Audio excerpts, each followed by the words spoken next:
you. You can be seated.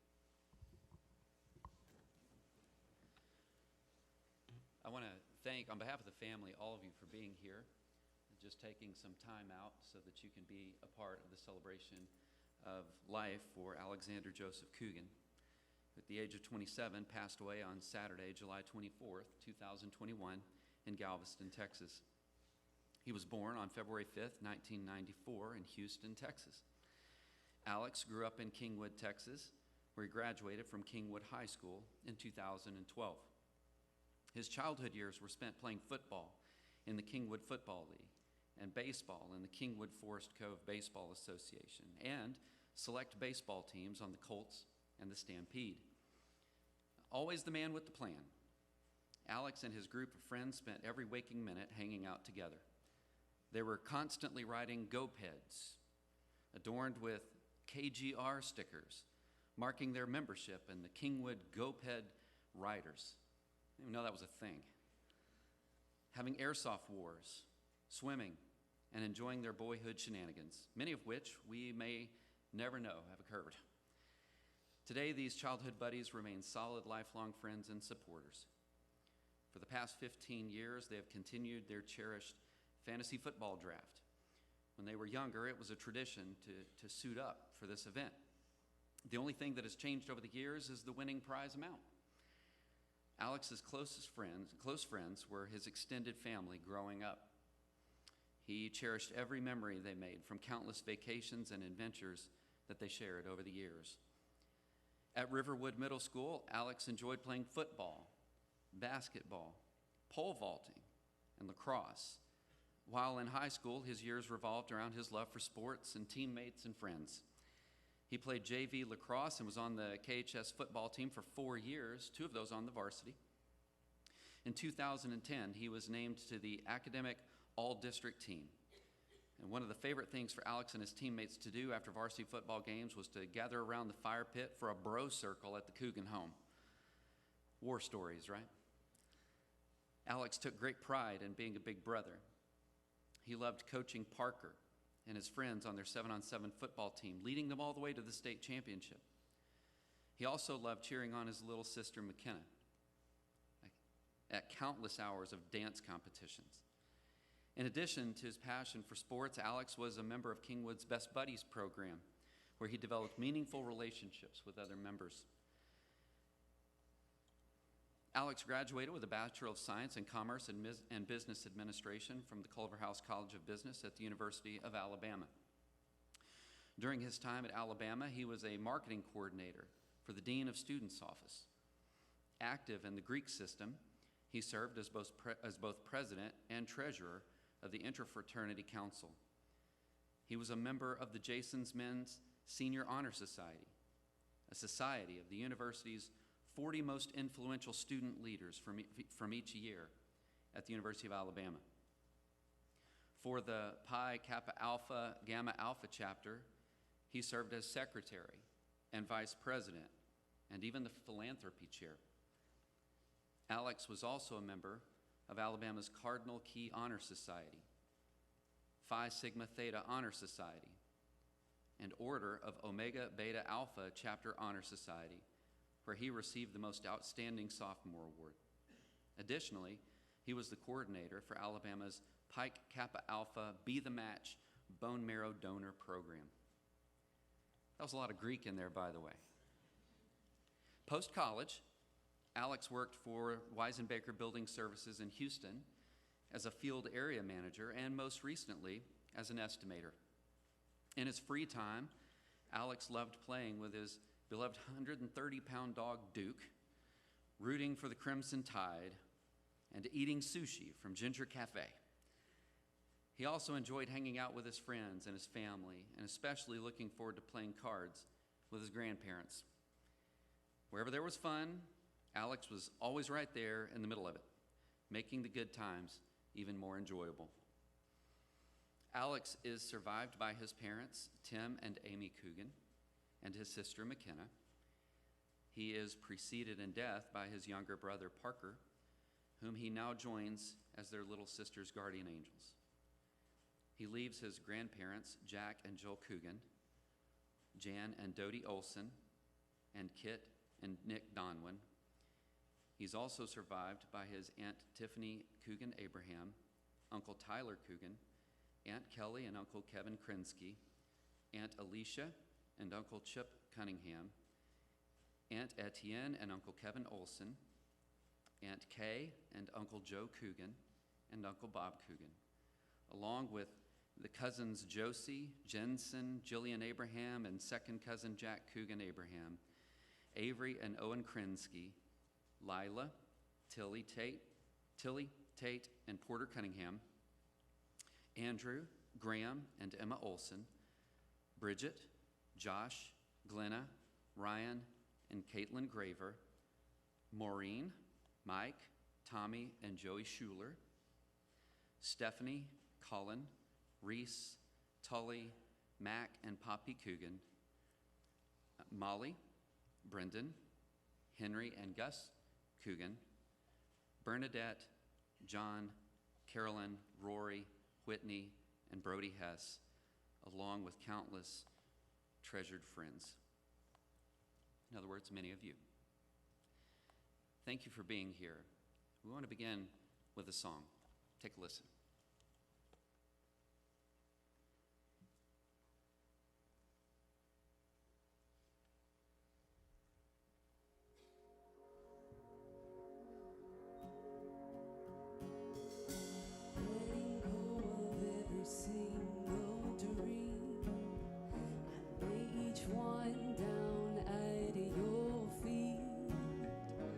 Every moment of my wandering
this afternoon, we have a number of people that just wanted to share some things, some stories, some reflections. And so I wanted to invite the group up.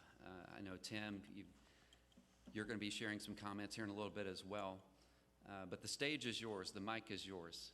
And so come on up, guys. Let us hear from you.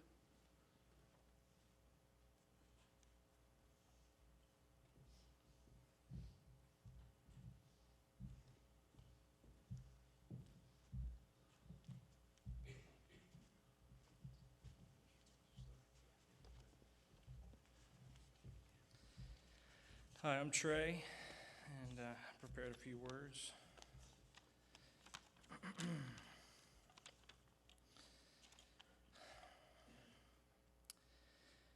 For over 2 decades, Alex has been my best friend. Growing up, Alex was my second brother, my partner in crime, and the person I trusted with the things I couldn't go to anyone else for. I met Alex in elementary school, and we were inseparable ever since. When we were about 8 years old, Alex, Miles, and I rode our bikes around the neighborhood. We called ourselves the Three Amigos. The three of us would spend our days riding bikes, adventuring in the greenbelts, organizing large-scale hide-and-go-seek games, playing airsoft, and intense split-screen Halo games. About a year or two later, around a dozen of us had upgraded our mode of transportation from bikes to motorized scooters called GoPeds. We created what we thought of as a biker gang called the KGRs, the Kingwood GoPed Riders. With our KGR stickers on our helmets, we would cruise the streets and greenbelts feeling like we could take on anything together. Going into high school, Alex, Kyle, Case, and I would do everything together. We called ourselves the Fantastic Four. One night, after a day of playing in the woods behind my house, we were sitting around the fire talking about how we were always going to stick together in the years ahead. In order to physically prove this loyalty to one another, we decided we were going to permanently, physically prove this with marking ourselves with the end of a burning stick in the fire. So I was number one, so I had it easy. We took the smoldering stick out of the fire, and I put 1 mark on my arm. Alex was number 2, so he got 2 marks. Kyle was number 3, so he got 3 marks. Case was the new kid in town, so he was relegated to getting 4 marks. While I probably wouldn't recommend this to anyone else, this permanent reminder of our friendship has been with us every day since that night. In high school, our lives revolved around football. We would spend countless hours in the weight room every week at the school and at the garage gym, the asylum. Alex was always the best weightlifting partner, as he would push us to do just a little bit more or go a little bit harder. For me, I was always impressed at how he could bench press so much for his size. I would have to push myself to the limit to make sure that my friend, the quarterback, didn't beat me, the lineman, in bench press, which he often did. During football season, after every game, we would meet up at the Coogan house and sit around the instant log bonfire for our cherished bro circle. We would reminisce about the highlights of our winning games and discuss the needed improvements for our losing games. I have had more adventures and memories with Alex than probably anyone else on earth. Even with all the escapades we had together, the thing I'm most thankful for is for Alex welcoming me into the Coogan family. From as early as I can remember, the Coogan family has been my second family. At least once a month, we would go over to Nanny and Baba's for dinner. It was always an event, as Nanny is a one-of-a-kind, and although she may not remember it now, she had some of the best home cooking I ever had. After dinner, Baba would patiently teach us how to play cards, and we would eagerly await his reaction to our every bet. Each night ended with us driving down the driveway, yelling, "See you, babe," out the window. Mr. Tim and Miss Amy more than welcomed me into their home. They made me feel like I belonged and was part of the family. From the countless sushi dinners we had together, where I was not very merciful to Mr. Tim's wallet, but he still invited me along next time, to all the family vacations we had across the country. I'm blessed to have so many precious memories with my second family. Things are going to be a lot different moving forward. The one thing that will never change is my love for the Coogan family. I love you, Alex. Thank you for everything, and I'll see you soon.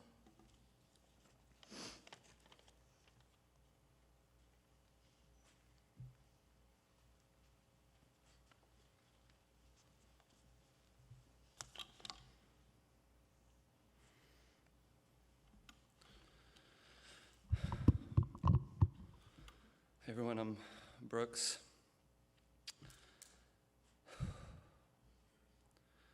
Alex has been one of my closest friends for as long as I can remember.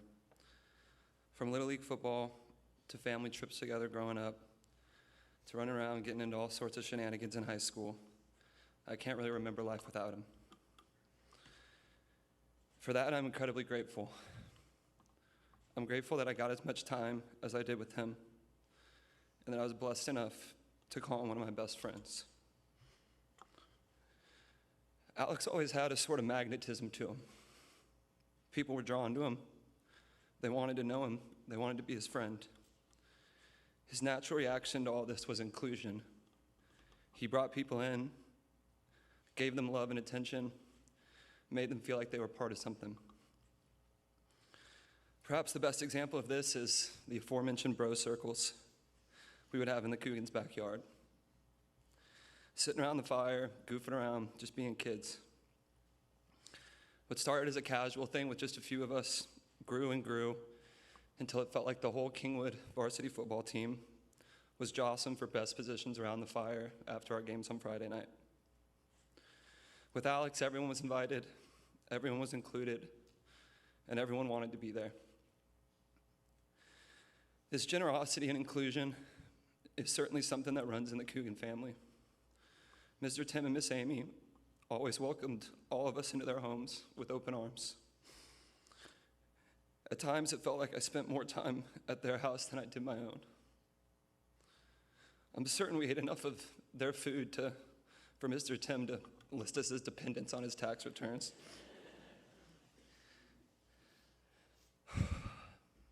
The Coogans have always, all this is to say, the Coogans have always been like family to me. Alex and Parker, my brothers. McKenna, the little sister I never had. Mr. Tim and Miss Amy, another set of parents looking out for me. And I know I'm not the only one here. They're this to so many others in this auditorium today because of the love and generosity they have continuously shown to each and every one of us. I can't imagine what y'all are going through right now. I know Alex and Parker are no longer with us, but I want you to know you have 100 more sons and brothers in this room right now. We'll never be able to replace them, but we'll always be here for you. We'll always love you. The last thing I want to say is about the last time I saw Alex in person. I was in town for Parker's funeral, and we talked a lot that week. Understandably, he was hurt and confused and angry.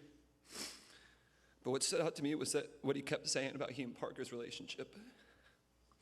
He felt like they had finally had a breakthrough, that they were getting along better than ever. Growing up, they fought a lot, like brothers do. But recently, they had moved past that. They were more than brothers. They had become best friends, too. While it hurts me deeply that both Alex and Parker are no longer with us, I take solace in the fact that they're together again, able to keep building on that friendship and grow closer every day. I bet they're sitting around a fire pit right now, cracking jokes, eating some tacos, waiting for the rest of us to join them someday for the most glorious bro circle of all. Just like on earth, I'm sure they'll welcome anyone who wants to join with open arms.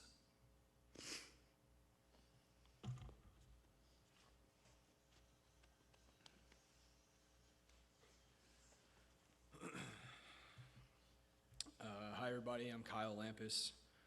Most of you know me, but I've known the Coogan family and Alex for over 20 years now. I also grew up in Kingwood and went to school with Alex all the way until high school graduation. And just have a few things I've written down here I'd like to share.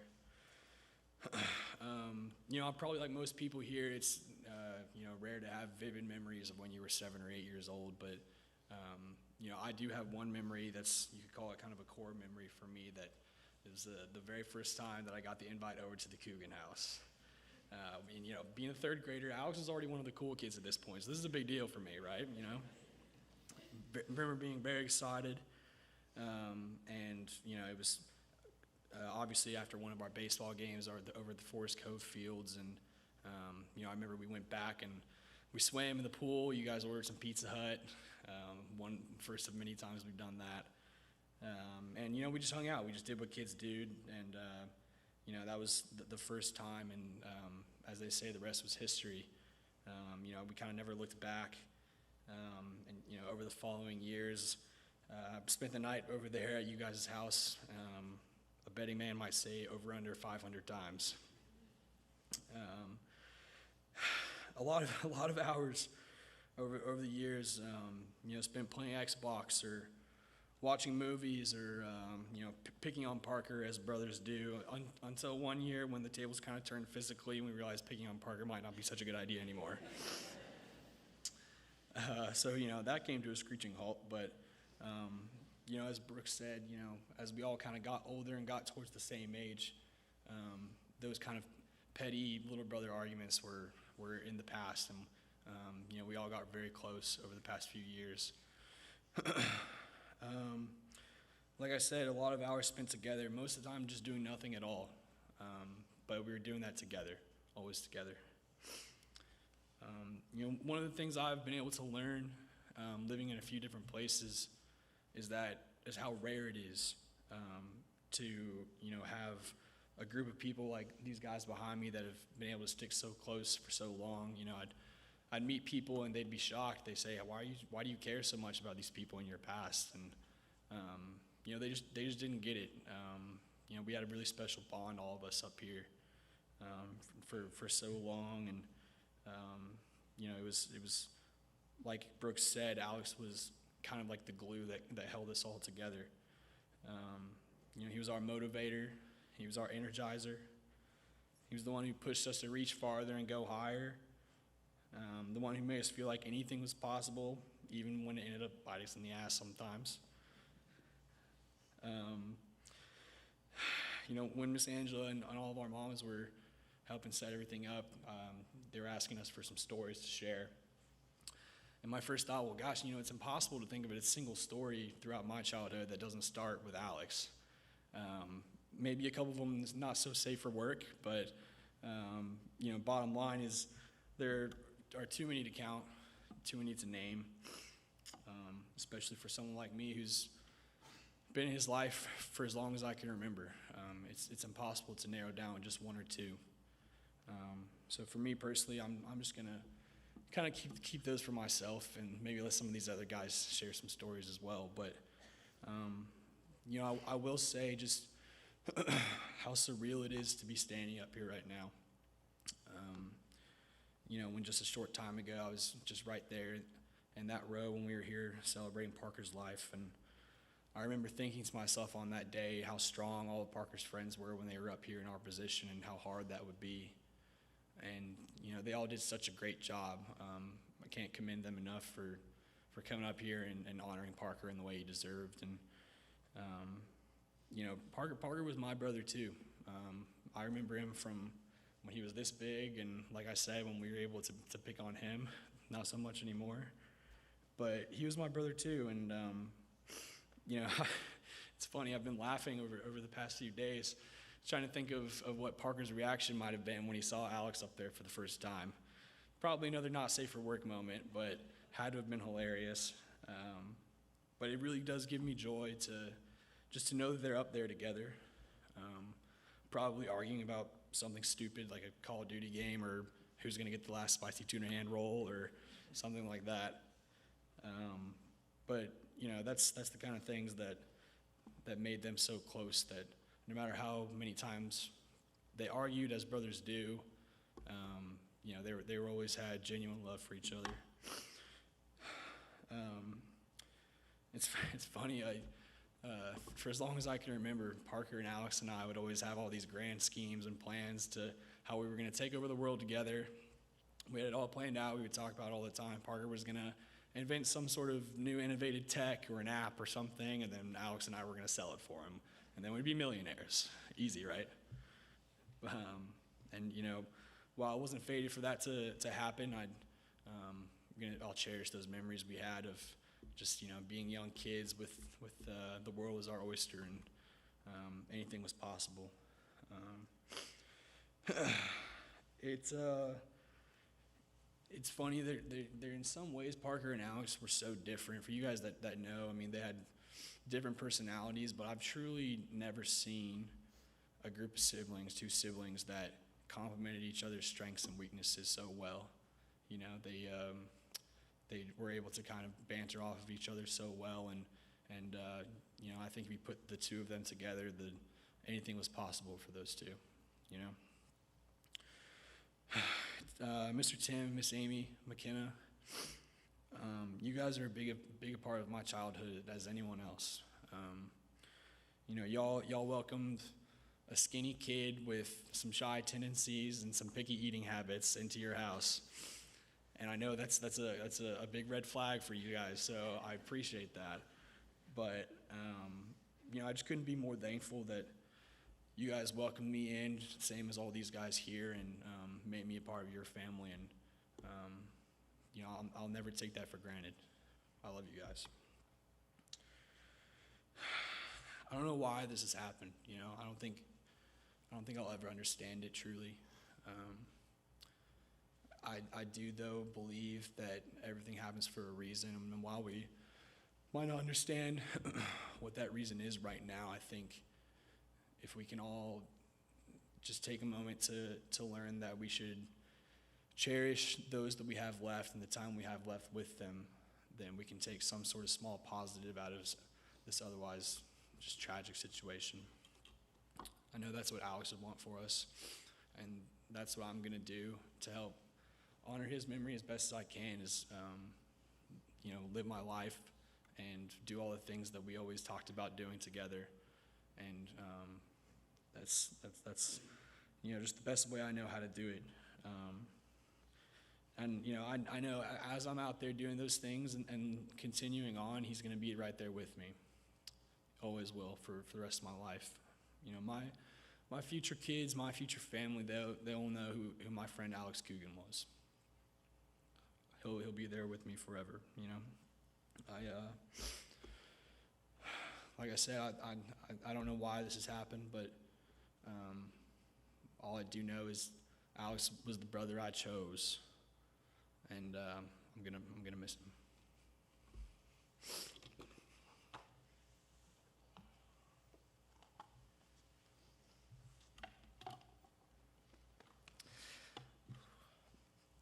My name's Brett, and I'm sure Alex would be surprised that I'm standing up here right now, knowing how shy I am. Mr. John was giving me crap about it yesterday, so I swear I'm gonna last more than a minute. I've known Alex ever since I can remember, and I've been really lucky to spend a lot of time with him in the last 3 months.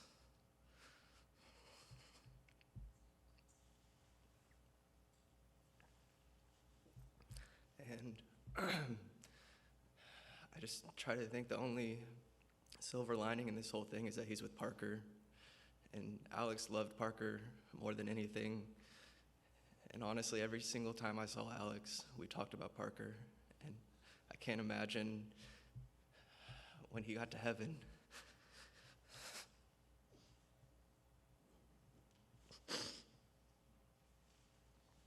the hug that he gave Parker. And There was one night, we were just sitting on the couch, and I just asked Alex, I was like, what do you think Parker's doing right now? And Alex's response was, he's getting stuff ready for us in heaven. And when we get there, we're going to be set. And there's going to be one day when we all meet them up there, and they're going to have things figured out for us. And I'm happy for that. I have a story that defines how Alex lived. We grew up playing lacrosse, and whenever Alex stepped onto the field to play offense, he always went to the crease area, which is in front of the goal. It's about a couple yards in front of the goal, and he would move around, and when he got open, we'd throw him the ball, and he would catch it, and he would turn around and throw it as hard as he could at the goal. He wasn't trying to finesse it or trick the goalie out. He was just chunking it as hard as he could. And I think he found more joy in just nailing the goalie. I don't know if y'all have ever been hit by a lacrosse ball, but it's painful. But it's what we call crease cranking it. And that's how Alex lived his life. There was no moderation. He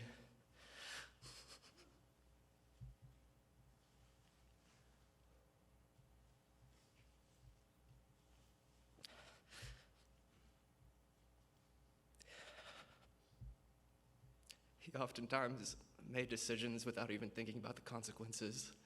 And that's something that I'll take with me for the rest of my life is, sometimes in life we just have to crease crank it and do it for Alex. So that's all I have. I love you, Alex.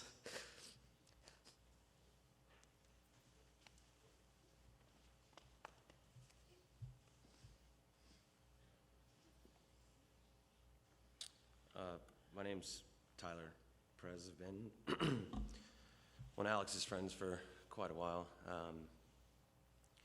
Alex Coogan was, he'll always be one of my dearest friends.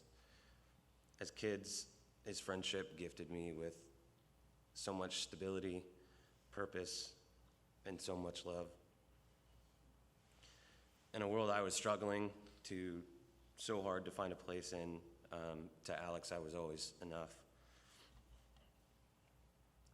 Alex, along with the rest of the Coogan family, accepted me as one of their own, and for that, I would be eternally grateful. Alex loved his friends and his family with an unmatched tenacity, and he fought with even more. He was a competitor to its highest degree, never afraid, and never turning down a challenge. Alex would tell you he never lost one of the 100-plus wrestling matches we always seem to find ourselves engaged in. And this obviously was a technicality because he'd never tapped once. The bout would usually end after a broken kitchen light was noticed by an angry parent from the aggressive body slams, or an inescapable sleeper hold he always found himself in was broken up by a spectator. So you see, Alex hated losing, and quitting wasn't something he ever did willingly. This on a list of never-ending reasons is why the loss of Alex has my heart so heavy.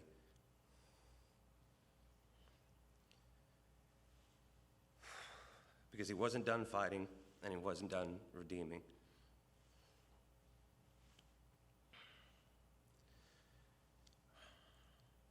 Alex, I'm so proud of the man you're working so hard to become.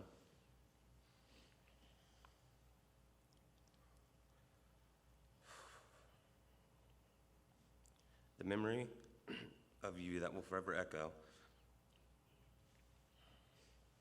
is a man that was larger than life, a man who never quit,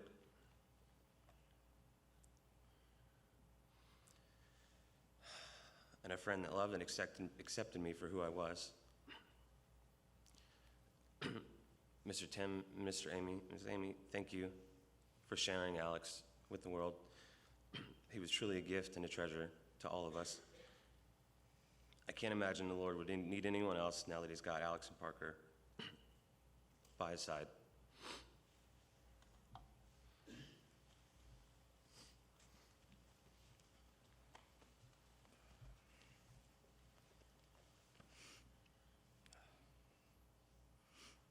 Sorry, bear with me. For those that don't know me, I'm Brian Bennett. I was lucky enough to know and love Alex for 15 years or so. I wanted to get up and say something on behalf of our college roommates and just tell a story that I'm veering off here. I'm a motor mouth, so bear with me. I struggle to find memories from college that don't involve Alex in some sort of way. We lived together. We took countless 10-plus hour road trips to Bama with Case, hours just talking and really getting to know each other further than we did in high school. I grew to love and admire Alex for what he stood for and the person that he was.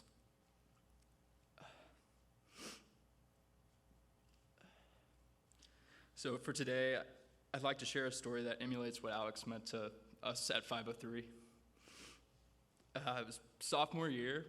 We were sitting in Alex's room, watching him play video games, which I know is weird, but something that happened all the time, as these guys behind me can vouch for, and Alexa can vouch for as well. He was good at COD too. After class, of course, we started to put our schedules together for the next semester. To remain in the honors college at Alabama, you have to take at least one honors course, 3 hours a semester. So obviously, Alex and I made it a mission to take the easiest A possible that would boost our GPAs with minimal effort. Yes, we were knuckleheads. Some things haven't changed.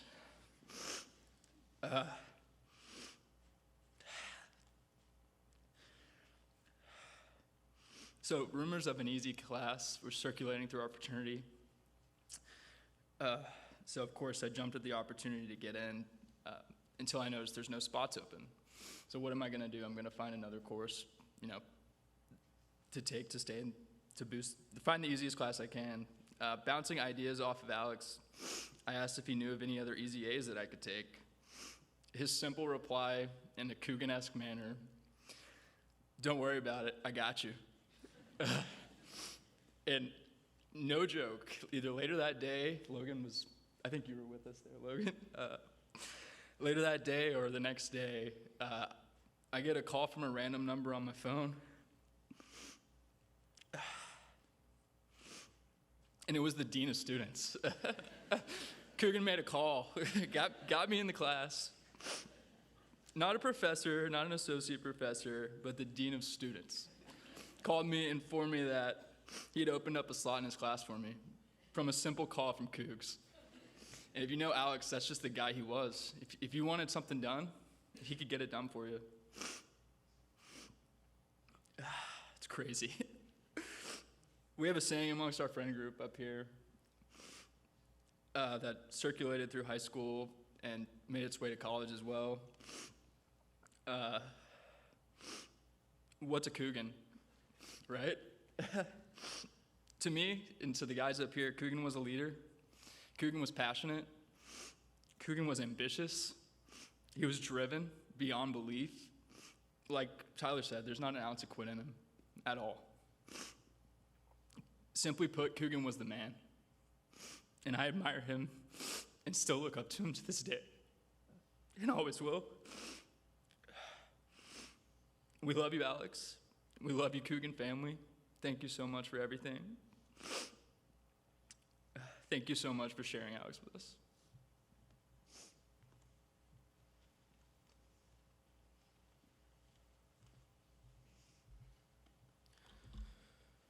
Hi, everyone. My name's Austin. I was Alex's roommate through Alabama. I'll be quick today. I just wanted to share Alex's last text to me. It's a kind of a true testament to the kind of friend and guy he was.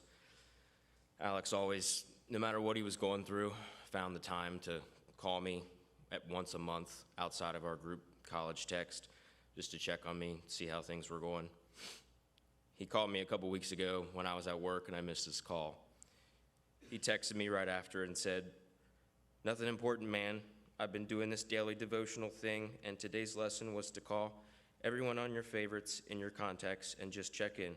I love you, dude, and hope all is well." I will forever cherish that text. I will forever cherish our friendship, and I will forever try to emulate the kind of guy he was. Love you, Cougs.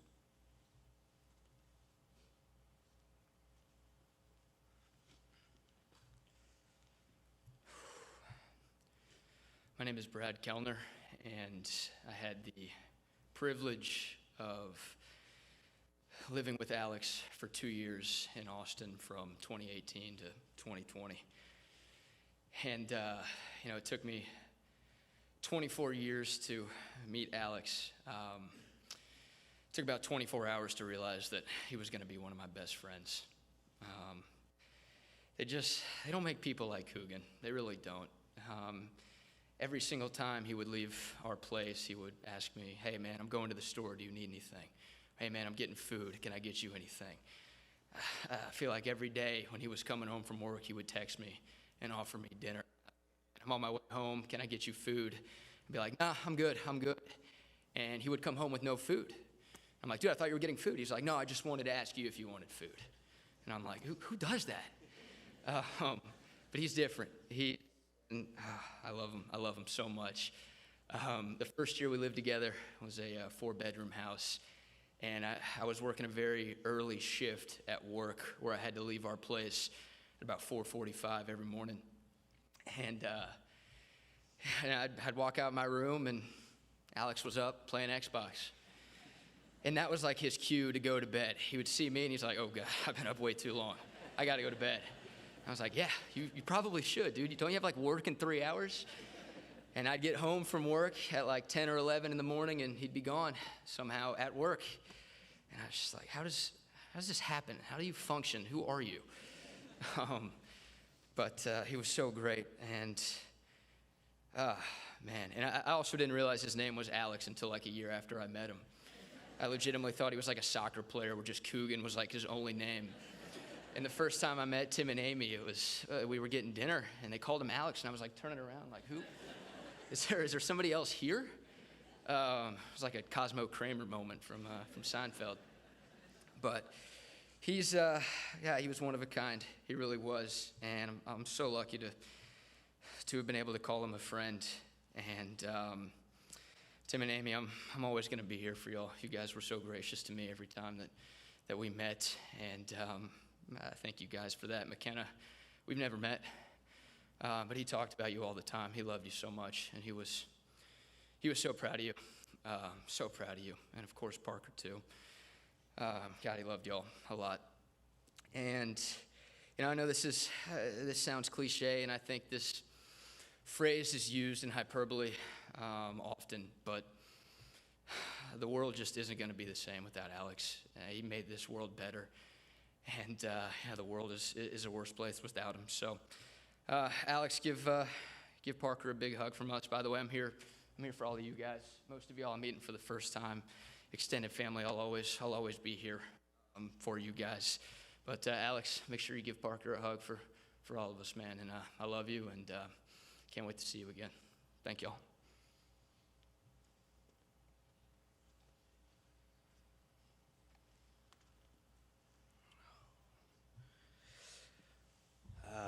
My name's Adam Wambaugh, and Alex has been a friend of mine since the start of high school. He was one of the first people I actually ever met when we first moved to Kingwood the summer before our freshman year. We always kind of ran parallel paths in high school, played football, mutual friends, similar classes. We both ended up going to college out of state. And so I don't think I'd be up here if it weren't for the last 3 months that I got to spend with Alex. With Alex spending a lot of time in Kingwood after Parker's passing, we started to see a lot more of him. My wife Kaylee and I had just had our first baby, so things were a little different at our house.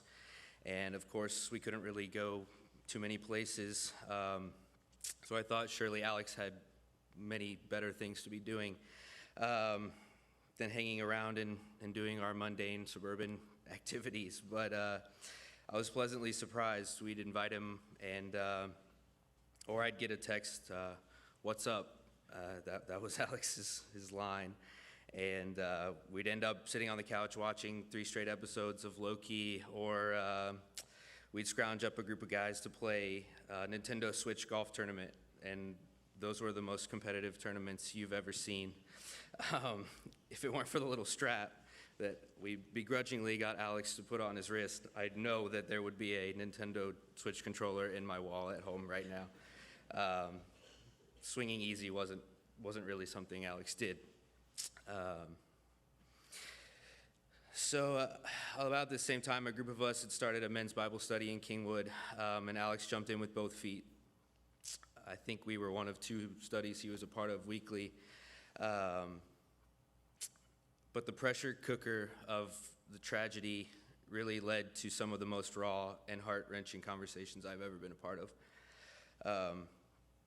I'm grateful to him for opening up and allowing us to walk alongside of him to do our best to find words in an impossible situation. But what I'll forever remember about Alex is his love for our baby Blair.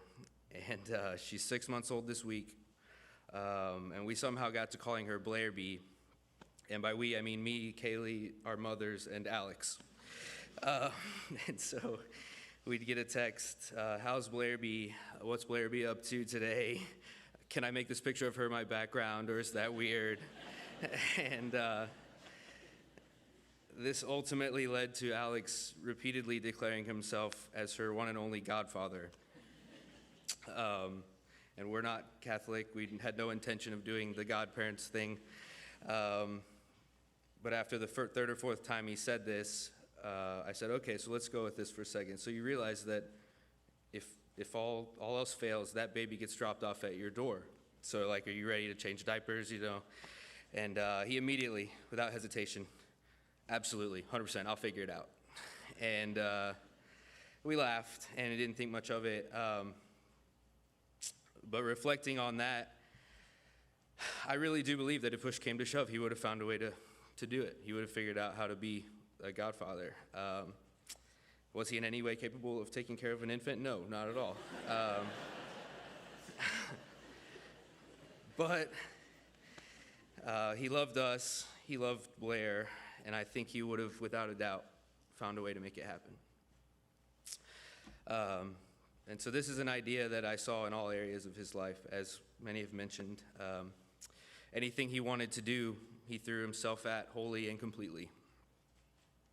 When he loved hard, almost to the point where logic, reason, and sometimes common sense took a back seat.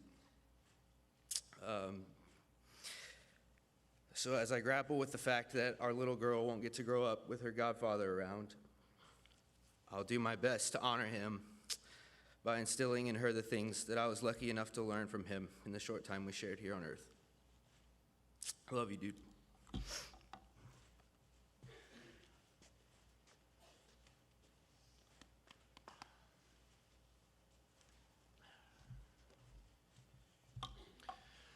Hello, everybody.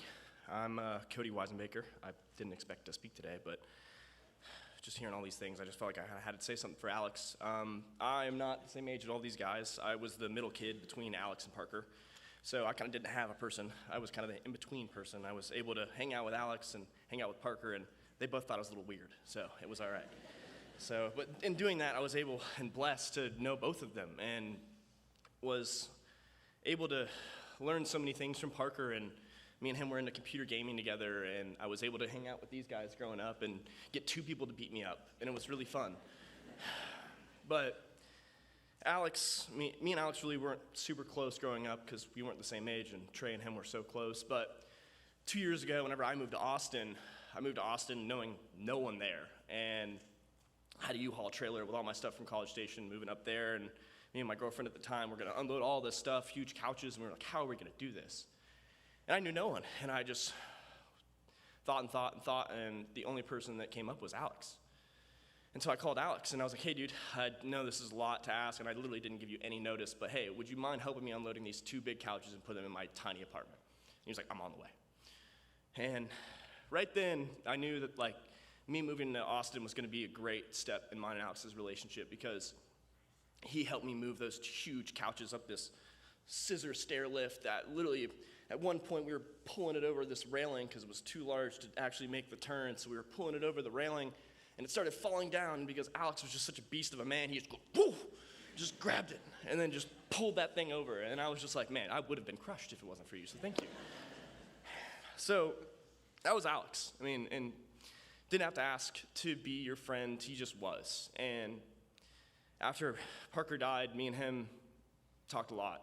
And we talked a lot about all the sorrow and all his struggle, and just I made it my personal goal to try to be there for him at any moment and do what I could to make his life better and his struggle a little less hard. So we'd send books and podcasts and talk, and last time I talked to Alex just 2 weeks ago for 50 minutes on the phone, just about Parker and loss and all this stuff, and just its craziness. And after Parker died, I kind of had a thought about, moving forward, anytime you think about somebody, anytime you have a thought about somebody, just give them a call. Reach out to them. Like was said, that devotional, reach everybody in your favorites and just give them a call. And if you just get a voicemail, leave them a message, because how much I love those voicemails from my dad and other people and people you don't have in your life anymore, and just being able to know that they thought of you is super important. So I did that a lot with Alex. Me and him chatted a lot, and I'm so thankful for the last 3 months of just being able to get to know him and love on him and have our relationship grow in that way. And so after Alex, I just think that we all need to do a little bit more of that and just love the people we have when we can, because you truly don't know how much time you have left. And he was such a good friend, so thank you, Alex. Love you.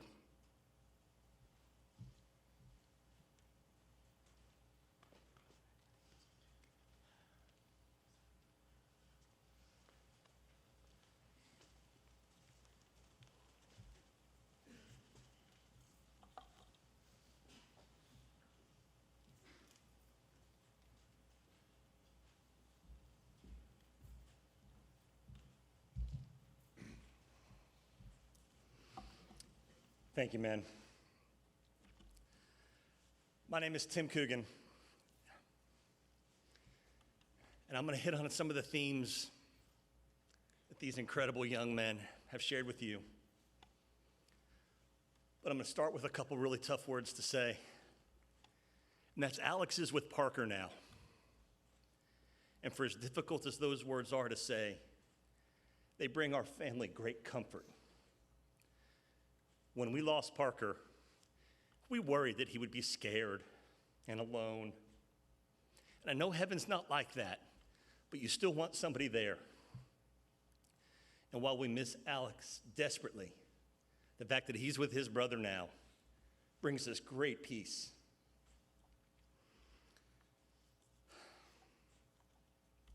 I joked during Parker's service, and you've heard it a couple times, that Alex was Parker's little big brother. We know for a fact, and you've heard it already a couple times, that argument is ongoing. I just hope they don't get kicked out.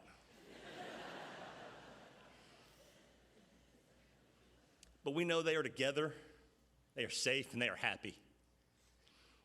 And so before I say a few words on behalf of Amy and myself, I wanted to read a couple things from the family. So it'll just take a minute or two. So from my mom and dad, they are the Nanny and Baba. We will always love you unconditionally, Allie Boo, and you know that. Words cannot describe the void in our hearts. We will love you forever. Hug Parker Bear for us. From Aunt Tiffany and Uncle Tyler, my brother and sister. We are Italian and we are Catholic, so they have godparents. We were so lucky to love you for your whole life, and we will love you for the rest of ours. We love you, Alex.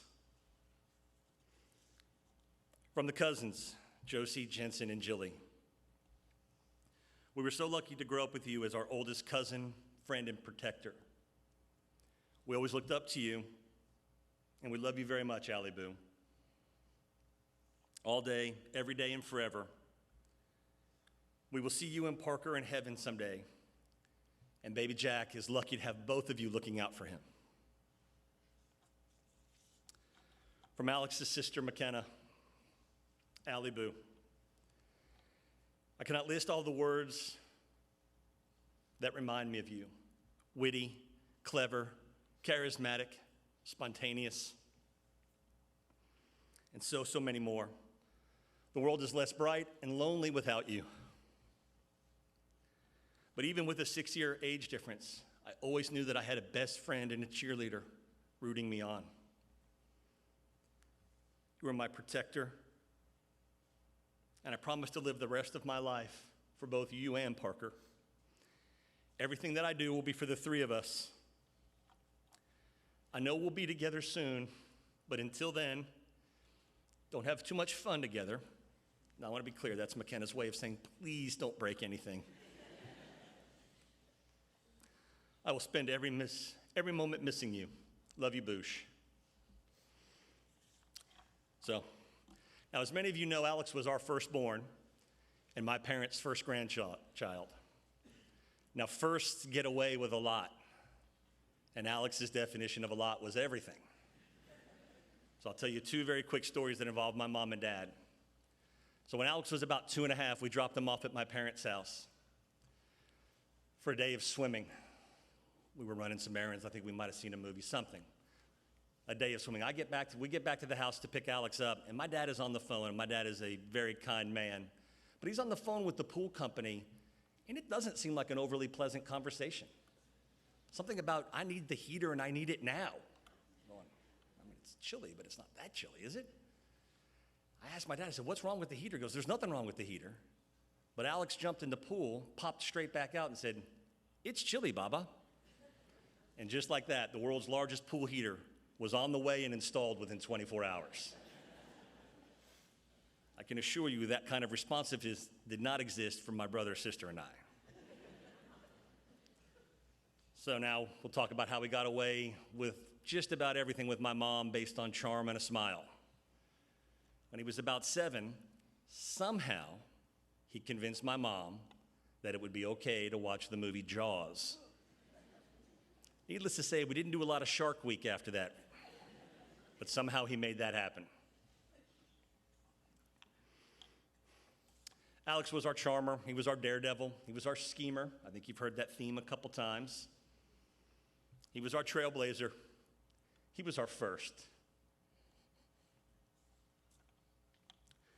While it's impossible for us to process the loss that we feel, or to think about how we fill the hole in our hearts, it has made us keenly aware of our blessings. And yes, I said blessings. On the heels of losing our 2 sons, we feel blessed. Our time with Alex and Parker was far too short. But rather than focus on the length of the time, we'll focus on the fact that it was given to us. We were given 52 years with our boys. And while they've been called to be with God, the fact that they're together, the fact that we can look back on the tears, the joy, the smiles, the pain, the love, we were blessed to have been given those 52 years. I want you to remember that word given. They weren't taken from us, they were given to us.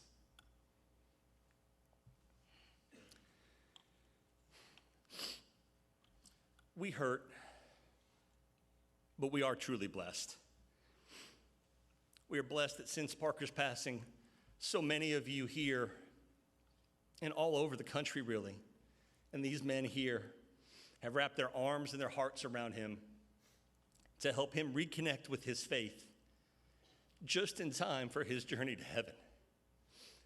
And we're deeply, deeply grateful for that. I am very personally blessed to have my wife and my best friend by my side every day.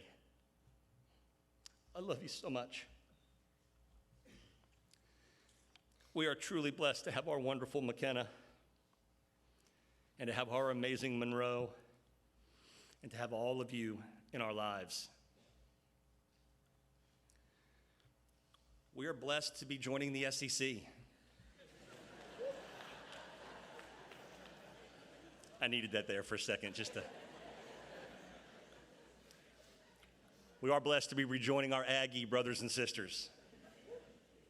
We're blessed to be with our Boomer brothers and sisters still. Thank you, girls. I'm not exactly sure how blessed we are to have to play Alabama every now and then. We'll have to see. But for the Bama crew in the room, roll tide. We have proof that there are blessings in store for us. Our sweet niece, Josie, brought us baby Jack 2 days ago. And while he's not meant to be a replacement, he is a gift to all of us. And I want to go on record. I don't know what it is. I might need Kyle Lampus or Brooks Beckelman to help me. I don't know what the record is for the most events, sporting events most likely, attended by a granduncle, but I'm blowing that thing out of the water.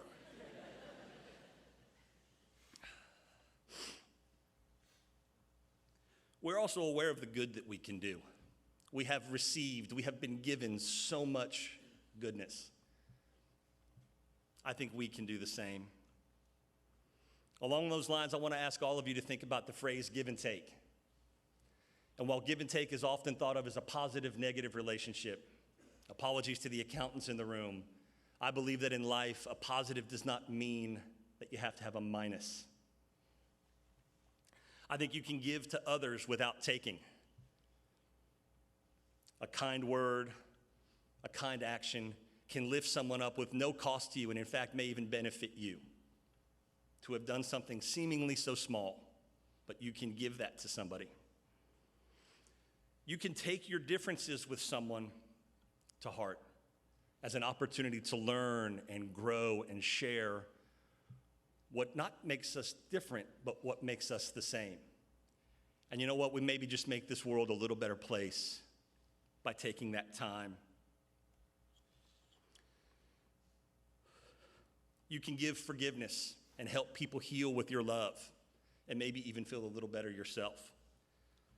You can take comfort in the good memories, and despite the tough times, we were all given the gift of time together and to focus on that. And finally, take nothing for granted. I think it's been said a couple times. If you feel like telling somebody that you love them, say that you love them. Don't wait. If you think about calling somebody, say, hey, how you doing? And maybe not just because they might be in a tough time, but just in general. Take the time to do that. Don't wait. We were very lucky that even when we had difficulties with our boys, and we did, I mentioned them when we were with Parker, we never hesitated to, even at the end of a tough conversation, say, I love you, or I'm here for you, or what do you need? And that gives us great relief now. We were not perfect, but we tried very, very hard, our very best. But we never waited to say, I love you. So I'm telling you all right now, I love you all. And I will tell you that more frequently than I have in the past, but I love you all. We are on a journey where the original map has ended. But with all your help, we will chart a new course. That course will be based on a faith that is being tested, but it is not broken and it is not gone. With God's grace and your help, it will grow even stronger and we will find the way. Our boys were only separated for 88 days. Amy posted recently and very beautifully that we would give anything for one more millisecond one more blip, one more heartbeat. And that is very, very true. But we know they are together. They will be missed. They are loved. And they will be our guardian angels. And we will just have to wait until God's plan brings us together again. But until then, we will cherish every blip, every heartbeat, every millisecond we had with them. And we will cherish those same blips and heartbeats and milliseconds with all of you. And rest assured, we will need you in the days to come. We are so grateful to all of you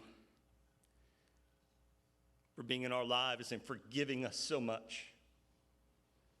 When so many people choose to take, you have all chosen to give. And I appreciate that. We love you, Z.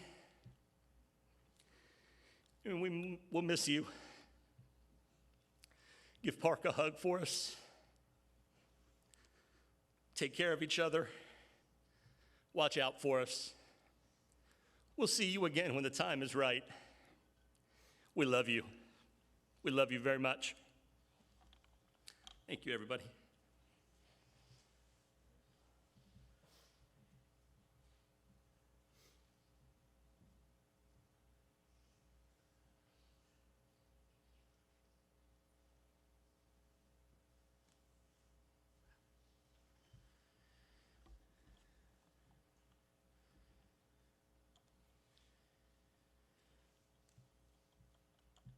I want to give you a few stories, and I want to give you a word of encouragement. Now, the stories all come from family and friends as we were sitting over at the Coogan's house earlier this week. And just in a moment of a brainstorm, was saying, just tell me some things about Alex. It's about all I had to say. Because then it just became one person talking, and another person talking, and another person talking. It was a lot of fun. One of the things that Tim said was, if you ever heard Alex say, hey, I've got an idea, it probably wasn't a good idea. Now, he was really active here from the 7th to the 12th grade at Woodridge. Loved to go on mission trips, loved to go to camp with the students in the summer.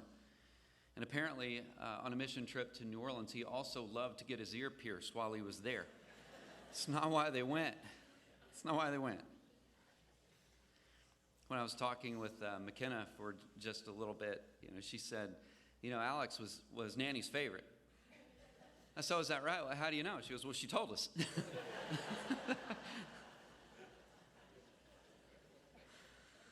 Oh, man. She was telling me of a time where I think Tim was out of town, and there was this father-daughter event. Involved paintball, by the way. When she said that, I thought, that's the weirdest father-daughter event I think I've ever heard of in my life. We're going to play paintball. Well, Tim wasn't around, so Alex said, well, I'll take you. And so he did. Favorite was one of the words that she described him, but protector was another. And she was sharing the story. She said we were out, and she got popped, so she was done. And she's kind of walking out. She said, and this guy walks up, and literally just like feet away from her, just goes boom and shoots her, if I remember right, kind of like right up here. And it hurt. Now, Alex wasn't that far away.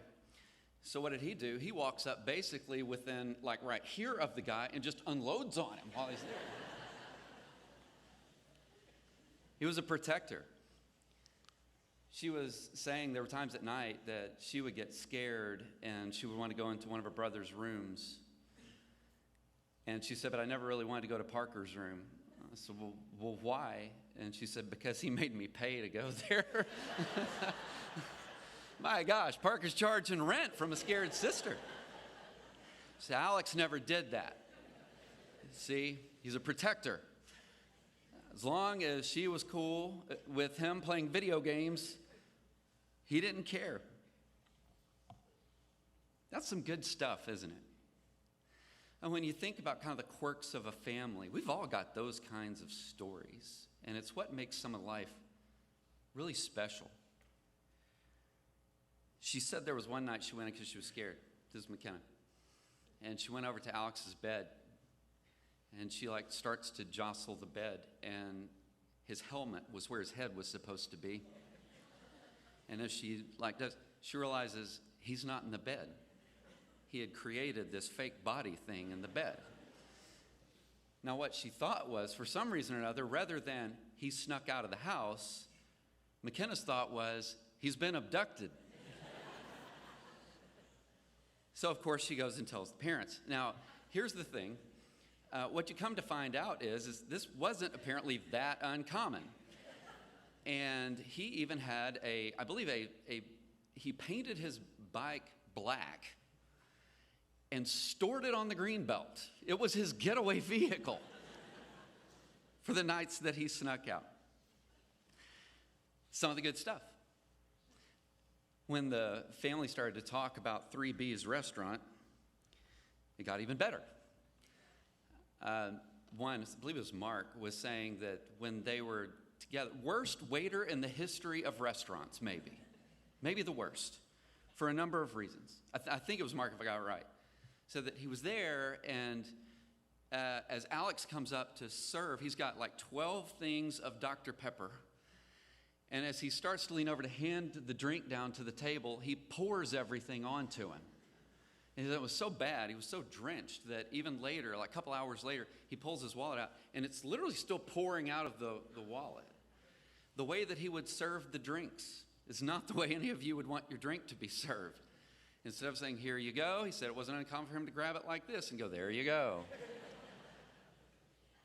Some said he would even observe people eating as he was going through the restaurant. And what he was observing was the food that they weren't touching. And as he would take the plates and he would go to the back, they had snacks. Does this sound about right to anybody? Like I said, this is some of the fun stuff. And my last sit down over with Tim and Amy, Tim had this moment. And it was a good one, but he had this moment. Because he kind of popped a little bit. And he said, I wonder what they're doing up there right now. And then he said, I hope they're not messing the place up. Truth be told, friends, I wish we weren't here. I'm just going to be honest. I wish we weren't here. And in the last several months, I've really enjoyed getting to know you. I really have. And I hope in some way I've been of help to you, even if it's been a small way. I hope that. But for some thoughts beyond the stories. And I hope that these are helpful thoughts for you. You know, sometimes we go through moments like this simply because we live in a messed up world. Messed up world means we're going to have some messed up times. And it's not a sign of a lack of faith because you feel the weight of the moment. It's normal. And this is certainly true of a man that I'm just going to make a couple of comments about, and it's a man named Job. That brother went through a lot. When I played baseball, we had a thing that we did when one of us got pegged. I don't recommend it. I remember a friend of mine getting pegged right here above the knee, and it hit him so hard he dropped to the ground. We're standing over there in the dugout, and what are we yelling? Don't rub it, don't rub it. And he gets up and literally is like hobbling to first base. That's the worst advice we could have given that guy. Sometimes the advice that we give isn't the helpful advice. But I think Job has something to tell us. That when life's wounds are deep, it can be hard to know how to heal. And like C.S. Lewis said when he was reflecting on the loss of his wife, he said, when pain is to be borne, a little courage helps much more than knowledge, a little human sympathy more than much courage, and the least tincture of the love of God more than anything else. And it's true. Job in the Bible was wounded in just about every way that you can imagine. But he found healing, strangely, by worshiping. And so can you. He was wise. He was good. He was wealthy. He was a husband. He was a father. But in one day, he loses almost everything. He loses his wealth. He loses all of his children. And then his health to a very painful disease. But this is what Job 36:15-16 says. But those who suffer, he delivers in their suffering. He speaks to them in their affliction. He is wooing you from the jaws of distress to a spacious place free from restriction, to the comfort of your table that is laden with choice food. That's how he saw it. Now, there's a quick thought about a phrase here. It's something that when people read Job typically pass over, but it's the words spacious places. This is also found in Psalm 119, verse 45. I will walk in a spacious place because I've sought you. Walking in a spacious place should remind Israel, the people this is written to, of God's promises to Moses before he even delivered them from Egyptian oppression. In other words, incredibly difficult times. To describe the promised land, God uses the same word, Rahab, here in Psalm 119:45 as he does even in the Exodus, a promised deliverance. God said, I will bring to you. But it's not just a deliverance, it's the place that he's delivering them to. It's spacious. It's spacious. The psalmist sees a connection between seeking God and the promises that he gives to us, his people. And so as I was thinking about it this week, I just thought, God, let us live in spacious places. And I know that they are. I know that Parker is. I know that Alex is. And that being said, the most important time for you to worship is when your heart is breaking. It's exactly what Job did. Your darkest hours when you most need to turn to God and let him be of assistance to you. Here's how Job said it. He stood, it says in Job 120, he stood, he tears his robe in grief, he shaved his head. I'm not asking you to do that, Tim. I'm just giving you a Job. And then he falls to the ground and he worships. All at the same time. Grief and worship. See, God didn't make us to swallow this moment up and to push things deep down. Because if you do that, one day you're going to be like a soda bottle. Shake it up, you're going to explode. I think instead we're supposed to take something from the life of Job. Take it to God. Grief and worship. Instead of suppressing emotions, express them to God. He's not afraid of them. In fact, if you look at the Bible talks about God having feelings too. Love, anger, grief. God can handle it. Can handle it. And even Jesus, he tried to set our expectations for the kinds of experiences that we would have when he said, in this world, you're going to have trouble. But he made a promise. But take heart, because I've overcome the world. I've overcome it. So a quick thought from Paul. My final thought for the day. There was a promise that was written to a church at Thessalonica. The Thessalonian Christians that was incredibly significant in light of a pagan inscription that existed in the city of Thessalonica. As a matter of fact, if you went to the city, it was what was etched in the arches as you would go in, as you would process into the city. And here's what it said. A statement of their belief about life and death. And it said, after death, no reviving. After the grave, no meeting again. But with that in mind, Paul said there's another way of seeing things. And it's a way that is substantially more helpful. And he wrote it in 1 Thessalonians 4:13 to 18. He said, brothers and sisters, we don't want you to be uninformed about those who sleep in death, so that you do not grieve like the rest of mankind who have no hope. For we believe that Jesus died and rose again. And so we believe that God will bring with Jesus those who have fallen asleep in him. According to the Lord's word, we tell you that we who are still alive, who are left until the coming of the Lord, will certainly not precede those who have fallen asleep. For the Lord himself will come down from heaven with a loud command, with the voice of an archangel, and with the trumpet call of God, and the dead in Christ will rise first. And after that, we who are still alive and are left will be caught up together with them in the clouds to meet the Lord in the air. And so we will be with the Lord forever. And here's the way he finished it. Therefore, encourage each other with these words. And I hope that you're encouraged by those words.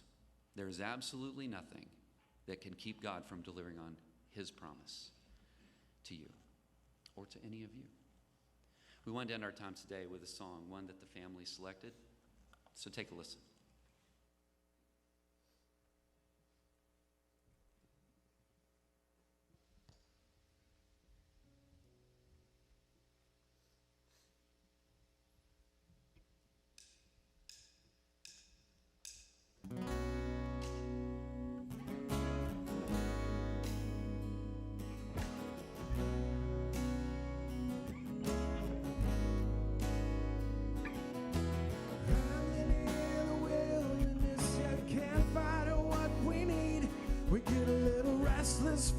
search and get a little worn down in between. Like a bull chasing the matador as the man left to his own schemes. Everybody needs someone beside them, shining like a lighthouse in the sea. Brother, let me be your shelter, never leave you all alone. I can be the one you call when you're low. Brother, let me be your fortress when the night winds are driving on. Be the one that lights your way, bring you home. Face down in the desert now, there's a cage locked around my heart. I found a way to drop the keys where my failures were. Now my hands can't reach that far.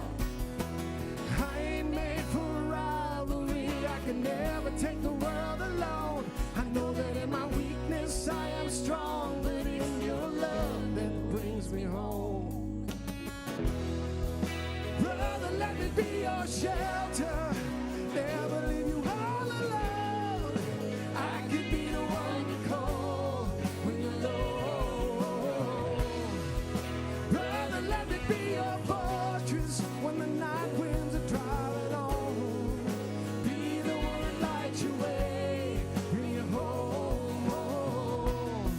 And when you call and need me near, say where'd you go? Brother, I'm right here. And on those days when the sky begins to fall, you're the blood of my blood. We can get through it all.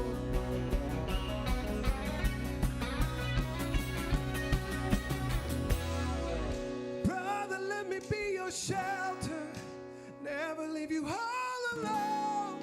I can be the one you call when you're low. Brother, let me be your fortress when the night winds are driving on. Be the one that lights the way, bring you home. Brother, let me be your shelter, never leave you all alone. I can be the one you call when you're low. Brother, let me be your fortress when the night winds are driving on. Be the one that lights your way, bring you home. Be the one that lights your way, bring you home. Be the one that lights your way, bring you home.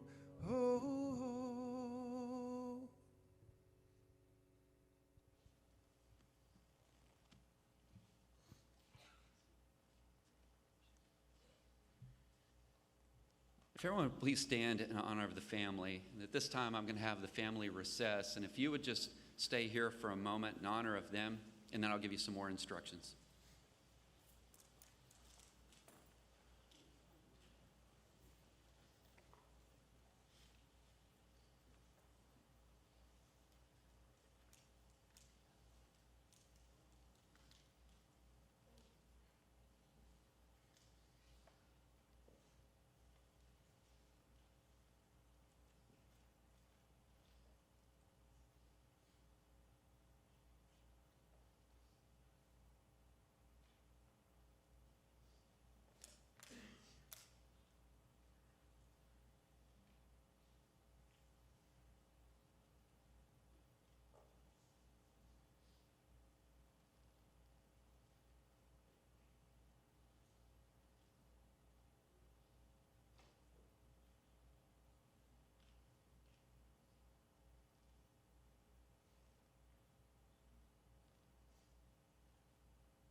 The family wanted to take a few minutes just to be together, so they are. I'm going to give you an opportunity. One, maybe you want to come and you want to pay your last respects. Now's a good time to do that.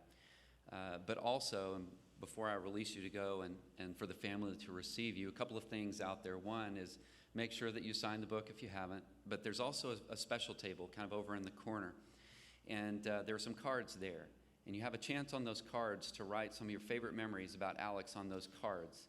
And so if you would just take a little bit of time to write something and just put it in the basket, because what's going to happen is the family, much like they did with Parker, they're going to collect that, and it's going to go into a book that they're going to keep. And those memories are going to mean a lot, especially the things that you share with them. It's going to be a blessing to them. It's going to touch their heart. And so if you would just avail yourself of that as you go out here in just a second. The family is going to receive you here in just a minute. Like I said, they just wanted to have a moment together before that time. Okay? So once I get the signal, which will come from the back that they're ready, I'll tell you that you can go. But for now, I'll just have you take a seat and take a look. For those of you that didn't have a chance, Lee, if you could play the slideshow for now, and you can see some more pictures, the life of Alex Coogan.